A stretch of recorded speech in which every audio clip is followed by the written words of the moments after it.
xususan bomdod namozi rizqning mo'l bo'lishiga demak sabab bo'ladi. Ko'pchilik mana shunga beparvo. Ayniqsa yoz kunlarida bomdod namoziga ko'pchilik beparvo bo'lib, qazo qilib qo'yishdan shikoyat qiladi. Bir kuni bir joyga kirsam, bir kishi qora aka dedi, men dedi namoz o'qiyman o'zi 2 yildan beri, 1 yildan beri, 3 yildan beri namoz o'qiyman.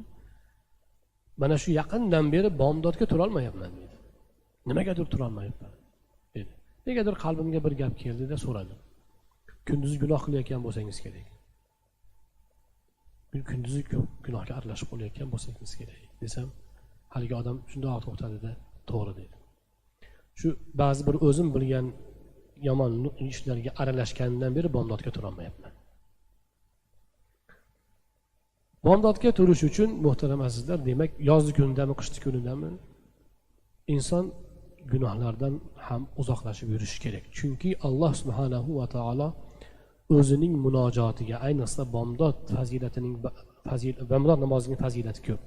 Mana bu fazilatga o'zi yoqtirmagan kishilarni Alloh nari qilib qo'yishi ham mumkin. Ana shuning uchun demak namozlarda mana shunday fazilat bor. Ya'ni insonning rizqi keng bo'lishiga namoz sabab bo'ladi. Namozning fazilatlaridan yana biri musulmonlar jamoat namozlarida bir-biri bilan tanishadi. Mana shu joyda qancha odam bir-biri bilan tanishadi. Namozning zo'rligi shuki, mana 5 mahal namozda ham tanishasiz, keyin jumada yana ham katta bir jamoat bir-biri bilan uchrashadi, tanishadi. Ijtimoiylashuv demak faollashadi. Namoz sajda o'rinlari namozda bo'lgani uchun sajda o'rinlari do'zaxdan ozod deganlar Rasululloh akram alayhisolatu vassalom. Namoz bandani Allohga yaqinlashtiradi va xususan bomdod va asr namozi Alloh subhanahu va taoloning jamolini ko'rishga sabab hisoblanadi.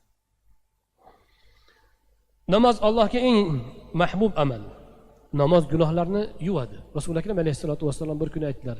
Aytinglarchi, sizlarni eshiginglarni tagidan bitta zilol suv anhor oqib turgan bo'lsa, har kuni shunga birov tushib 5 mahal cho'milib tursa, shunda kir qoladimi? Ya Rasululloh, unda kir qolmaydi deyishdi. Bilib qo'yinglar, namoz gunohlarni mana shunday yuvadi.